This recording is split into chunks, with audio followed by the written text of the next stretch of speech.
Us, everybody. Welcome back to another episode of the Grand Stream here in another platform, in another part of the interwebs, in the temporary home here of the Grand Stream, Grand Torino. I have a very interesting interview to present to you tonight. But first, before I always do, please don't forget to smash that like button if you haven't done so. Please hit the subscription bell over here on BitChute if you haven't already set up an account. We'd love to have you join us over here in the temporary home, as I say. We have a 3-month ban over on our YouTube account, but we do expect to resume back over there in and around the 21st, 22nd of December. Please keep an eye out for us and please hold us dear to your heart. Okay, all jokes aside, I want to bring in my next guest, and I'm delighted to introduce David, who is with me here this evening. David, how are you, sir? Thanks for joining me. Yeah, thanks, Ron. I'm fine, thank you. Good to talk to you, and really? Thanks for taking. Yeah, I know you'll find us over here in this recorded version of this thing of ours that we usually used to do twice daily. But we're going to start off this process, David. I noticed during the week the article it was a full page spread retraction in the opinion piece in the Irish Times.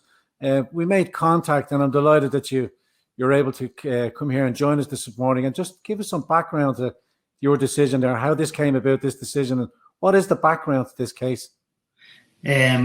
Well, it was on the basis of two complaints I made about articles that were written by the Irish Times in earlier this year, which were covering the mumps outbreak. Now, last year there was a very big mumps outbreak in Ireland, and there were a number of articles written in the Irish Times before Christmas and after Christmas discussing the outbreak and the rise in numbers. One of the articles I complained about claimed that most of the cases of mumps in Ireland in 2019 were unvaccinated. And then another further article, which I also complained about, was written on March the 11th. And in that one, the Irish Times claimed that almost half of the cases were unvaccinated. So I wrote to the Irish Times, to both journalists, there were two separate journalists, and I asked them what was going on. I mean, both of these stories can't be correct. It's either most or almost half. Which is it? So I wrote to the Irish Times, I wrote to the journalist, and I wrote to the editor, and I had a lot of trouble getting straight answers anyway. But Kevin O'Sullivan, who happens to be the health editor, ex-senior editor of the Irish Times, he wrote the March the 11th article, which claimed that almost half of the cases in 2019 were unvaccinated. And he eventually got back to me and he said, when I asked him for what the source of this article was, he pointed me to Paul Cullen's article, which is the first article I complained about, that said that most of the cases were unvaccinated. So, I mean, it just doesn't make any sense. Like he claimed that an article in his own newspaper was the source for his story. The article that he claims is the source is saying most cases were unvaccinated, and on the basis of that, he wrote an article saying that almost half of them were. So. Anyways, it turns out neither are correct. They published the data on this on a website called Eurosurveillance.org, and on that you can see the paper. I don't know if I've sent you the link, but the paper keeps the statistics from August 2019 to January 2020, covering the mumps outbreak in Ireland. There are approximately just under 4,000 cases of mumps in the country over that period. And of those, where they could establish the vaccine status of people who had mumps, only 12% were unvaccinated. Mm-hmm. So I wrote to them, I told them this, I pointed them to the data, I pointed them to Eurosurveillance.org, and I said, you need to correct this because you're misleading people. You know, you're making out that most people, or almost half, are unvaccinated. In actual fact, it's the opposite. It's the case. It's only a minority that were unvaccinated. That's correct, yeah. Yeah, so eventually they changed the first article. But they didn't actually explain why they changed it, and they didn't actually explain which aspect of it they had changed. So anybody who had read the initial article would still be under the false impression that most of the cases were unvaccinated. You know, they didn't draw attention to the article, or really when you change it, you're supposed to give it due prominence. So if you've written an article that makes a false claim, then the idea is that you correct it and publish it in the day's newspaper, saying, look, we made a mistake. This is the actual case. Okay. That's through the code of practice. That's the code of practice. Yeah, they have a code of practice. I mean, they all sign up to the code of practice. It's the Press Council's code of practice, Press Council of Ireland. And that's, I'd encourage people to actually look at that, because the mainstream media in Ireland is doing a really bad job of reporting on these issues. And there are plenty of people out there are aware of this and could be holding them to account. I mean, it's not an easy process to go through, but it is worth pursuing, because unless we hold these people to account, they're just going to keep on pushing out lies. I mean, that's effectively what this was. I mean, here you have 2 articles making 2 false claims, misleading people and trying to point the finger at unvaccinated people for the mumps epidemic. I'd be accused of being very hyperbolic in my rhetoric, and particularly in my slights towards blue text journalists. But we can see that paying attention globally, journalism in itself, that the fourth estate has fell into disrepute, and it's only by actions, as you say. We have to hold them to account. People like yourself, your good self, that follow these stories because they affect you personally. Yes.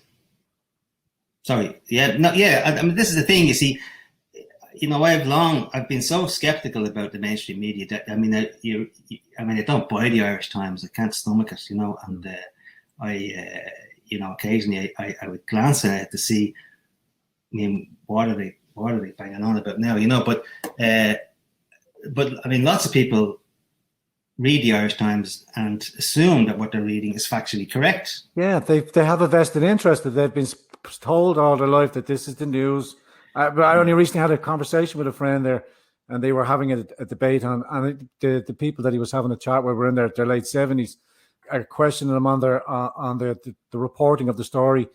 We'll say, for argument's sake, the national broadcaster here in Ireland, and the gentleman returned to my friend and said, "It's the news. What are you on about? It's the news." It's like he was so locked into it, he couldn't even see that there might be an alternative position or anything like that. And a great swath of not only our elderly population, but the majority of the population buy into that. Yeah, absolutely. I mean, I was guilty of it myself. I mean, I used to read the Irish Times because I thought, well, that's the paper of record. If it's in there, it has to be at least close to the truth, But, the longer time passes and the more you look at these things, you realize, they're making half the stuff up. Not half the stuff. Okay, that's they're steering a narrative. They're steering a narrative, and they're no longer clearly no longer objective. No, they're not objective, because clearly these stories are meant to steer you in a particular direction. They're not reporting the facts clearly and unbiasedly. They're actually, now it's not the first time. They brought a similar case. Or at least they made a similar complaint to the Press Ombudsman 3 years ago about the Irish Independent. Yeah. And they, that was, eventually I agreed that they just print a correction. They ran a similar story. Actually, I have it here in front of me. I'll just read you. So that was on May the 6th, 2017, the Irish Independent. That was a Saturday. They had to print a correction. And I'll just quickly read the question to you. It says, in an article headed "Mumps Case Surged by 900% in just 6 years," published in the Irish Independent on March the 18th, 2017, a HSE spokesperson was quoted as saying that most of those affected had not had the MMR, measles, mumps and rubella vaccine. Next paragraph, this was incorrect.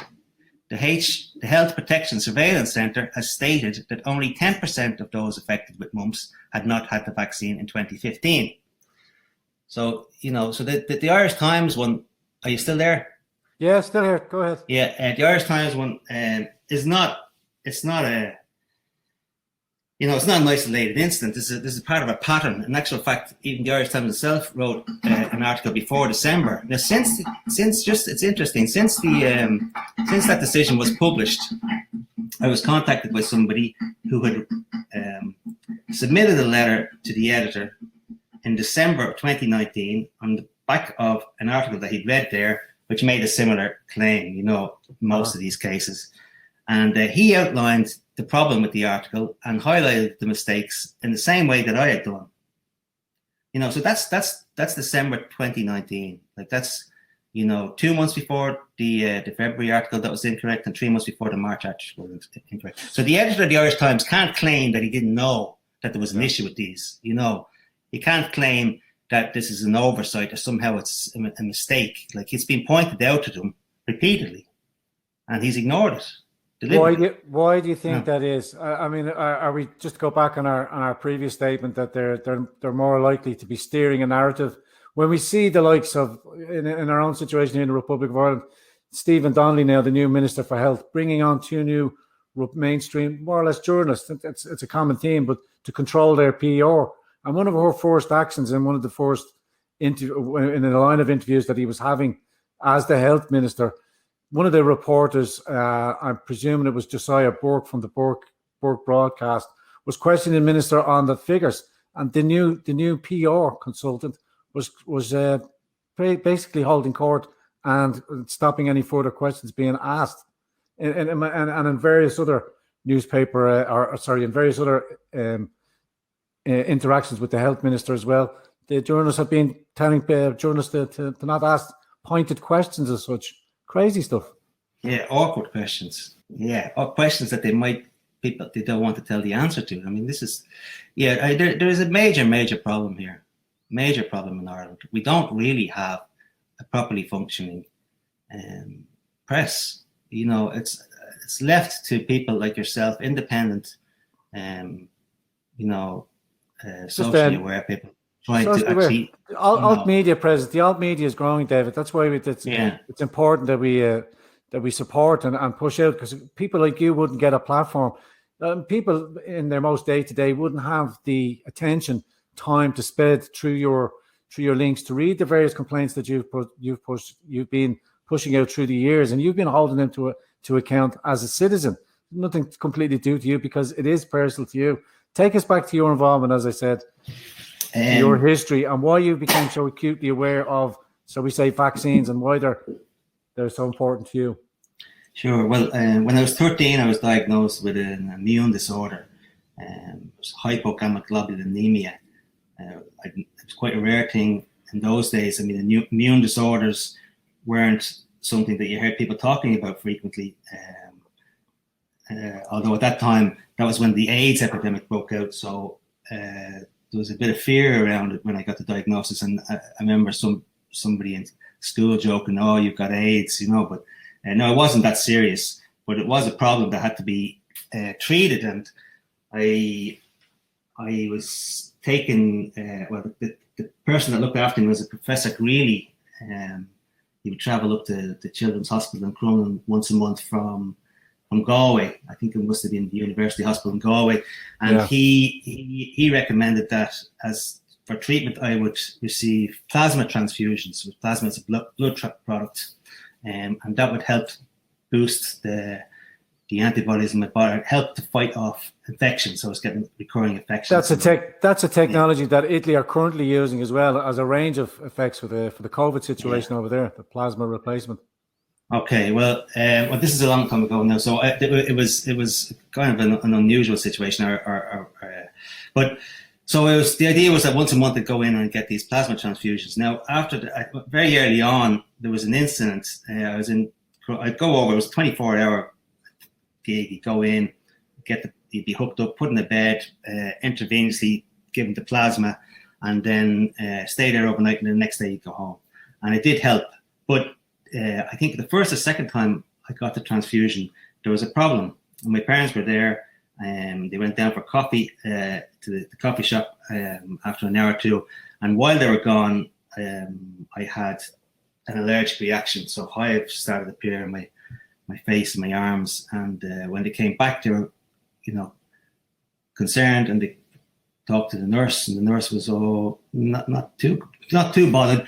But my mother said, "Well, I'm not happy. I mean, this is clearly not right. Like, can you contact a consultant?" And the nurse said, "Well, there are no consultants here. I mean, it's the weekend. I think it might have been actually the August bank holiday weekend. it's the weekend. There's no consultants on here. So she said, well, I have the number for Professor Greeley in Galway. And she said, well, I don't think you should call him now at this hour. And my mother insisted. She says, no, I'm going to ring him. And he rang, and he put a stop to the whole thing. He said, no, take him off that. Clearly the plasma, and it came frozen. It was being imported. Right. And it came in frozen and had to be defrosted. He reckoned that it hadn't been properly defrosted, and that was what was happening. He said, wow. My son, at that stage, my tongue had started to swell, and he said, if you don't get that off him immediately, there's a danger of his tongue swelling to the point that he'll actually suffocate. Yeah, suffocate. So that was a real lesson in life. You know, my mother challenged the nurse and made the call to the consultants. I mean, you have to remember, I mean, consultants here and even more back then are held in such high esteem that, you know, they're yes, I remember. You know, they're nearly a law to themselves, another class of citizen. But anyway, my mother had, you know, she knew what the thing to do was, and she had the courage to question it. And I thought, well, that's the lesson in life there, you know. Absolutely, you know, fantastic. Fear of questioning medical authority can actually cost you your life. You see, that's the.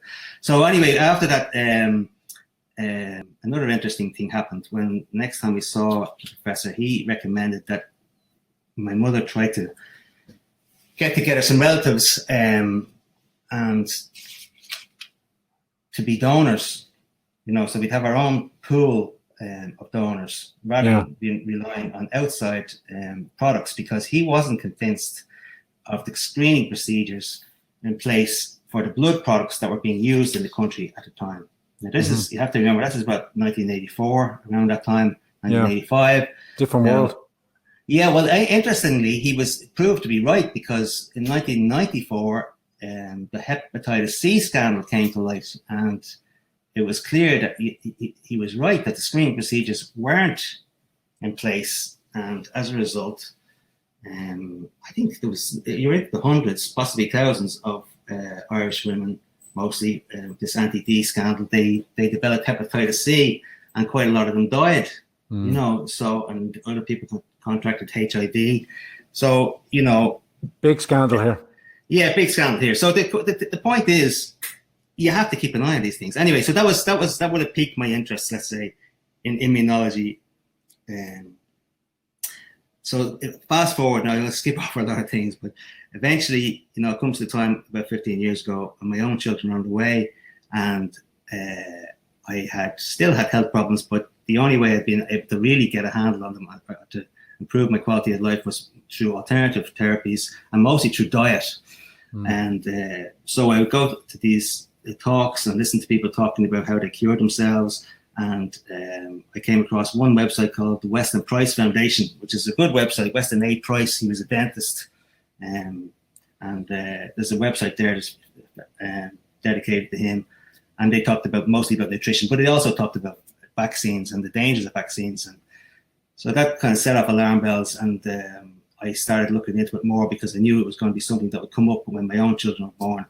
And and the more I dug into it, the more and more convinced I became that they're not as safe as we're told.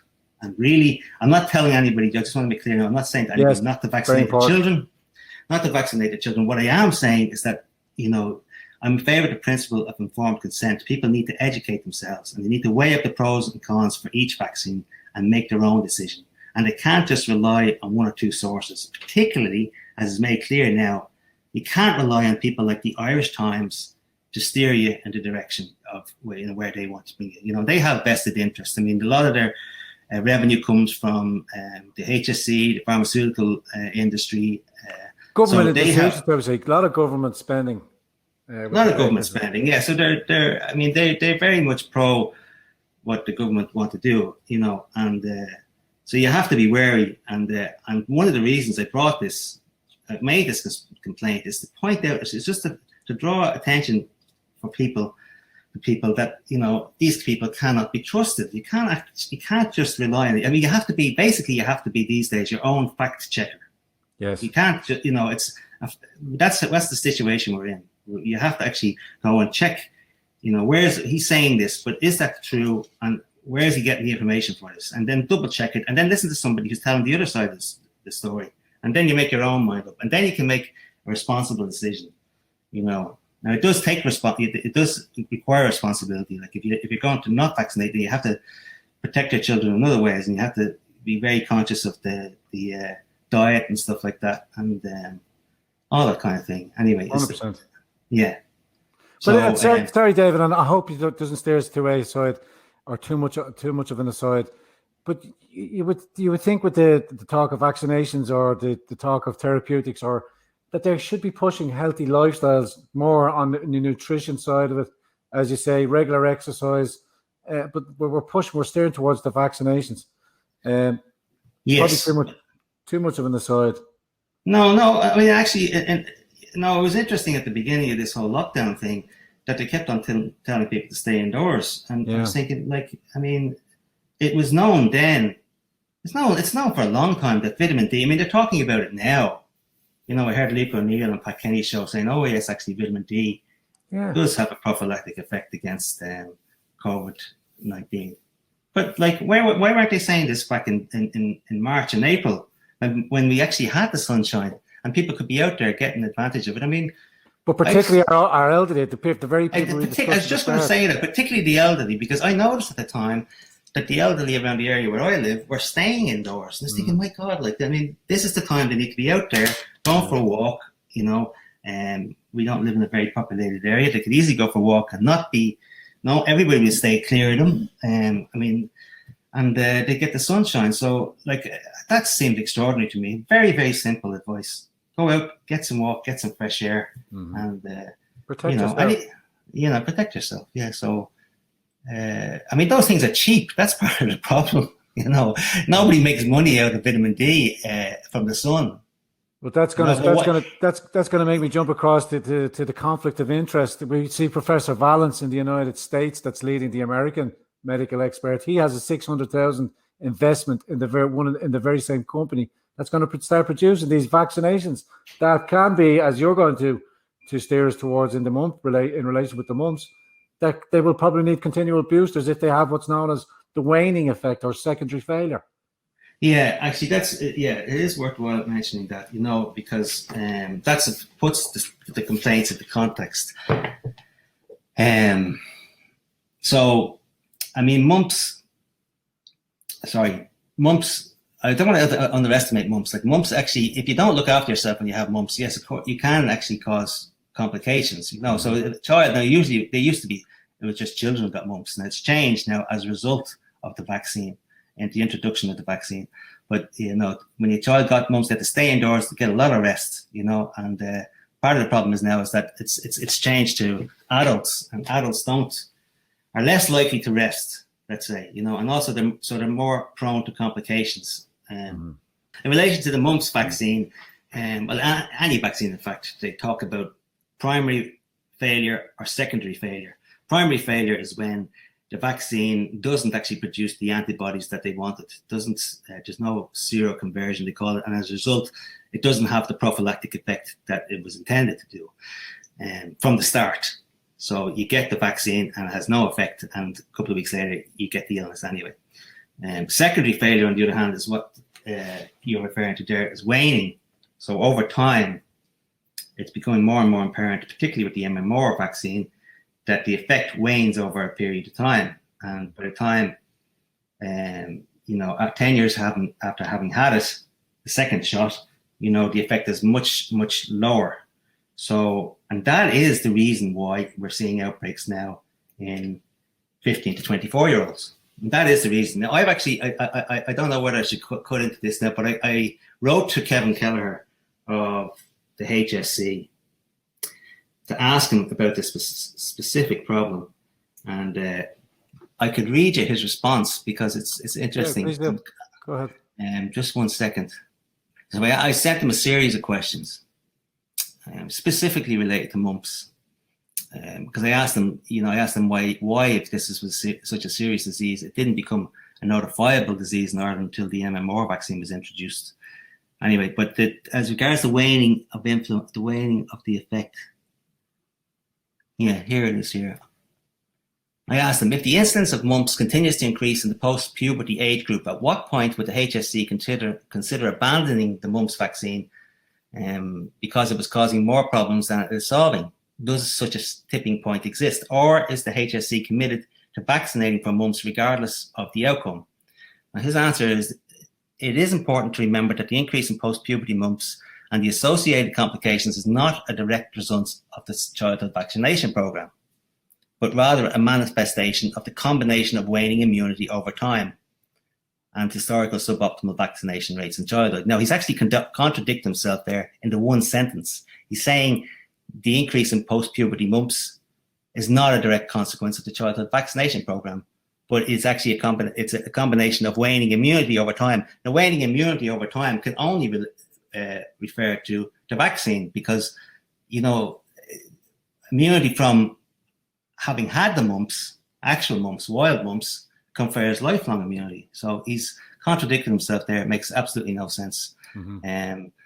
And that is the problem, because it's pushed mumps. The introduction of the vaccine has pushed the incidence of mumps up into the higher age bracket. It used to be that people who got mumps were under the age of 12 generally, and they would be, you know, they get it, they'd be a little bit sick. Mm-hmm. It's probably, you know, it's not as sick as even problematic as probably even the chickenpox. Like, it's around that seriousness. But after they'd had it, then they'd have lifelong immunity and they wouldn't have to worry about it again. And it's been there for like literally thousands of years. Like, I mean, we've been dealing with this. It was never a panic.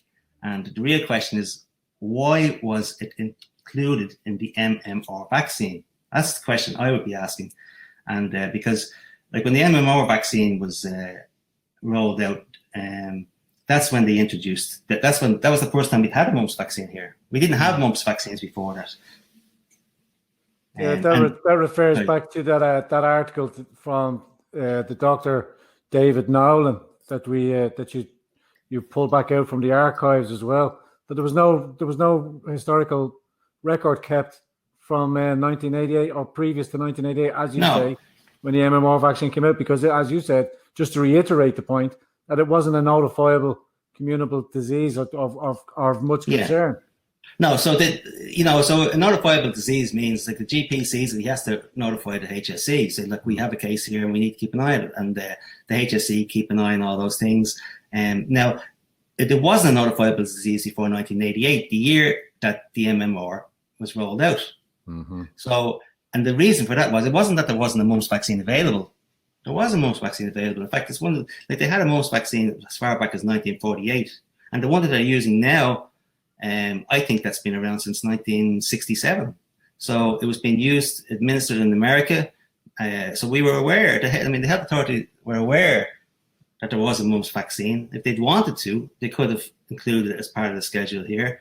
They decided it wasn't sufficiently problematic enough to warrant it. So it wasn't included. So the only reason we have a mumps vaccine at all, as he acknowledges later on in answer to one of my other questions, is that the only reason we have it all is because the vaccine was available. And it's not really available. It was like, if you want the measles or rubella vaccinations, you're going to have to take this, because they withdrew, at that time, the single vaccines option. So we weren't given a choice.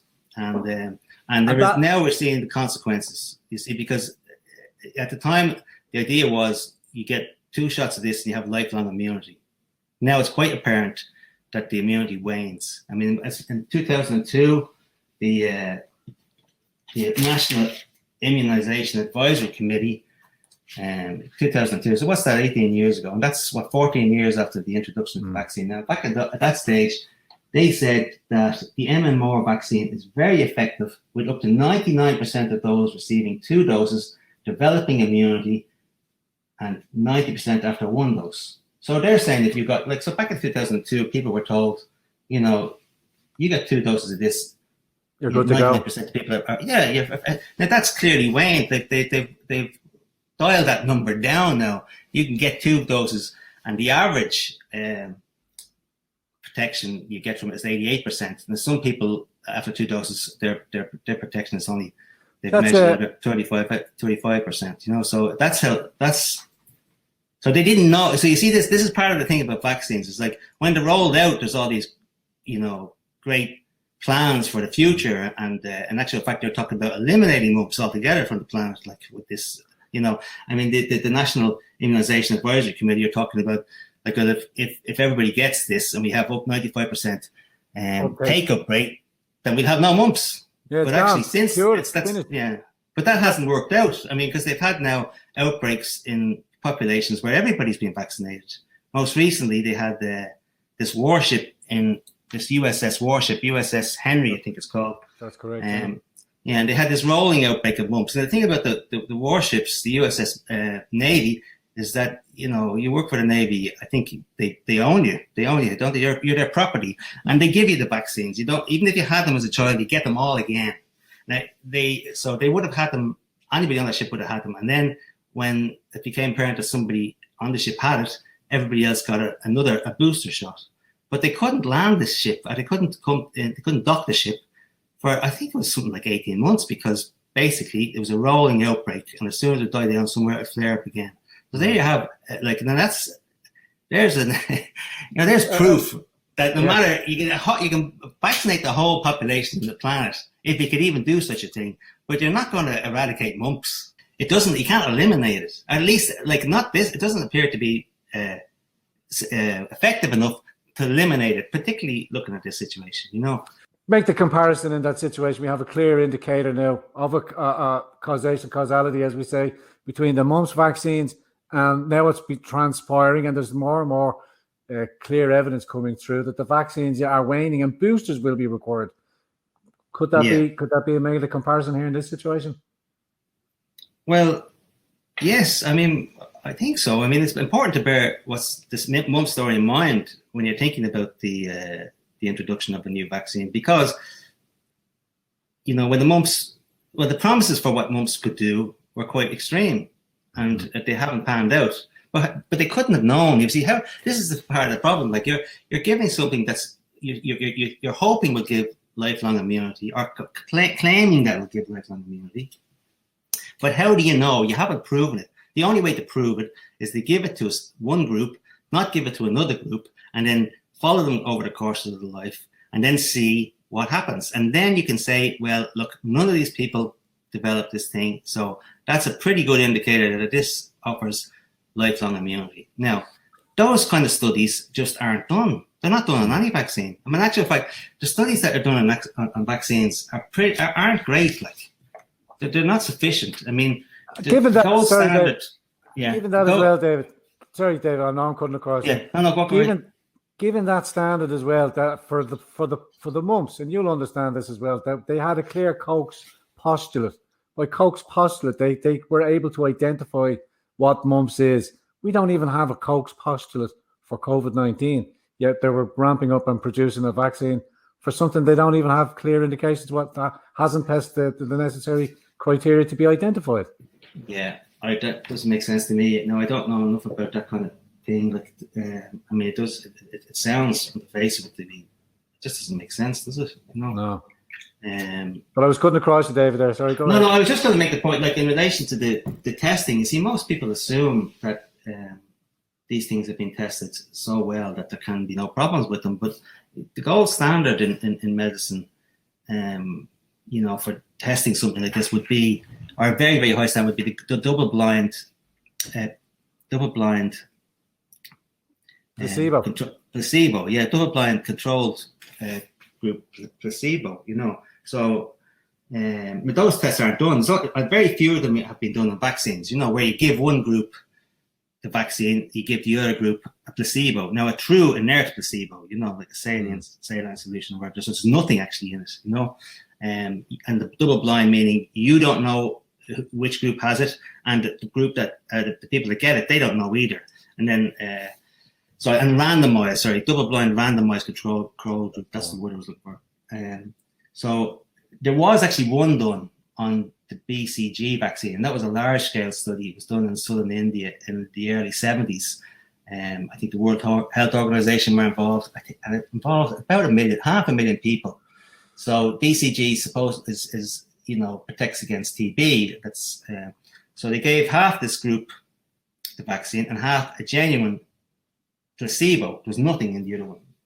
And then they followed them over years. There was a follow-up study done about 14 years later, and they discovered that there was no protective effect. No, in fact, if you'd had the vaccine, you were slightly more likely to develop TB.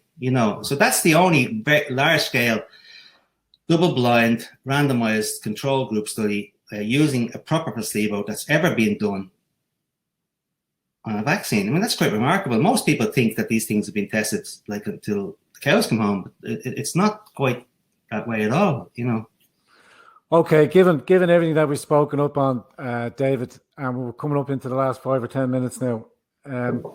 Let's jump into, from your perspective, strategies going forward. What can people do?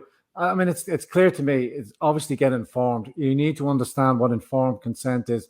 We need to be inquiring and pushing and asking what is actually in this vaccine that you're pumping into my child, and why is it mandatory? Is this medical incursion warranted, given the fact of what we're seeing with the empirical evidence of the survivability of this virus, the infection rates, and then with the mandatory mask wearing as well, kind of compounding and giving people another placebo effect that the mask can in fact help them in their fight to protect others, which is, going back to the very start, the Hegelian dialect that's being introduced to us, that I feel it's funneling down what's known as the mellow trap, where the people are sort of startled into getting this reaction and are funneled down into the mallow trap, and are held in a cage of fear. That's pretty much where they have now, and that's how our media are sort of creating that and enforcing it and hyping it up, and our population, through years of indoctrination, and I'm sorry to go back to kind of a political bent, and I'm just trying to describe it as I see it, are being held now inside that metal trap because of the government's drive and narrative to support their claims that vaccines are going to work, when we've all got so many, clearly there are so many questions to ask, and we don't seem to have this any sort of platform or any sort of credence. You're instantly dismissed as far right, or your livelihood is threatened, and you're cast aside. You're marginalized, as our Taoiseach has said. Yeah, I know. It's a very dangerous situation. We don't have a proper media that's holding people to account. They're not asking the right questions. All we seem to get really is only propaganda. I mean, the fact that they've hired a PR company to do their business for them is ridiculous. Like PR. I mean, Edward Bernays was the guy who called that out. Like, he said, it's he wanted to use the proper word for it, which is propaganda. I mean, that's what it is. It's propaganda. And that's a propaganda machine there being employed by the government. Why do they need a propaganda machine? And as regards to the vaccine that they're supposedly working on and they're going to roll out, I mean, how ridiculous is it to think that you could produce something that quickly that's going to be safe? I mean, how can you do the tests? I mean, supposedly as well, they're using new technologies. So, you need long-term studies on vaccines to determine whether they're safe, what the long-term effects. I mean, a vaccine supposedly gives you long-term effects, but they're not studied over the long term. You don't give them and then watch for 10, 15, 20 years to see how people react to them. Now, I know that supposedly this is a dire situation. I mean, you really have to question that, though. I mean, generally, I think you can't rely on the mainstream media, unfortunately. Now, the reason I wanted that complaint published, and I was happy that it was, is that people, maybe make some people, one or two people, even that would be a success, to stop and start and think, well, hold on a second, why are these people being corrected on such a fundamentally important matter? Are they trustworthy? I mean, do I need to go look somewhere else and question what I'm being told here? Now, as regards parents looking into vaccinating their children, your doctors mean well, but it's hard to keep up with the amount of data that's been pushed at these people. I mean, when we were children, there was a handful of vaccines. My parents probably had 3. Now you're talking about, like, when you put the combined shots and over different dates, add up to something like 70 plus. I mean, so how would you even get your head around that much information?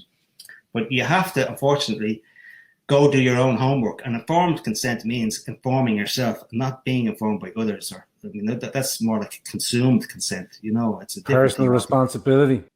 Pushback on TDs, pushback on the doctors, pushback or join organisations that are supporting it and speaking against the narrative and asking them, can we have a debate, at least a national debate, And like I would say, the perfect antidote for that would be for Luke O'Neill to debate Professor Dolores Cahill. Absolutely. Here. What is the harm in debating? Really? I mean, everybody's asking these questions outside of the media anyway. They want answers. They want to hear these people talk to each other and challenge each other because they're totally confused. You're hearing there's basically two different narratives going here. So people are thinking, well, who the hell would trust here? And just on it does occur to me, there's one thing I wanted to just mention briefly before I went, is that, people might be thinking, well, who is this guy? He's not a medic. And I'm not a medic. I don't have medical training. Anything I'm telling you is stuff I've gleaned from reading books and reading the arguments for and against on either side, and my own personal interest. But I probably know as much as Paul Cullen, who's the health editor of the Irish Times. That Paul Cullen, just before Christmas, in one of his articles, claimed it's quite extraordinary. Like he says, even if you've had mumps, there is no such thing as lifelong immunity. Now that's an extraordinary claim that I've read absolutely nowhere. I mean, I thought this most uncontroversial fact is that once you've had mumps, you're absolutely, you have lifelong immunity. So okay, don't believe me, but please don't just assume that because somebody's the health editor of the Irish Times that he knows what he's talking about and that he can be taken as a seriously, sound source of information. David, that's absolutely a perfect point, a perfect place to leave it there right now. I want to thank you so very much for coming on and sharing your perspective and your side of the story here in relation to the retraction from the Irish Times and the correction. David, thanks very much for all your work. Okay, thanks a million, Ron, and best of luck to you. And the truth will prevail. That's what we all stand for. God bless. Okay, take care, Ron. All the best. Ladies and gentlemen, I want to thank you for joining me on this episode of the Grand Stream. Keep an eye out for further updates as we traverse this unknown territory, as we migrate into independent platforms away from YouTube. But we will be back in 3 months' time. I want to thank Mr. David Quinn for joining me on this episode of the show. I hope it's given you pause for thought. I hope it's given you some leeway to do your own investigations. Please, before I let you go, why not smash that like button, hit the subscription button, and also the bell. Please leave your thoughts, comments, and witticisms in the comment section down below. Yes, even over here on BitChute, we do have a comment section. We do love to read through them. As you know, we are now deplatformed and now demonetized and also demonetized. We really much appreciate your continued support over on the Gran Torino website, World Wide Web, grandtorino.ie/donations. A list also in the description box down on how you may support the platform. And don't forget our PO Box 13179 Wicklow, if you're ever mind to send us a mail there. We'd love to read through your thoughts. I'll see you again on the next episode, wherever it may be. Look after yourselves. God bless us.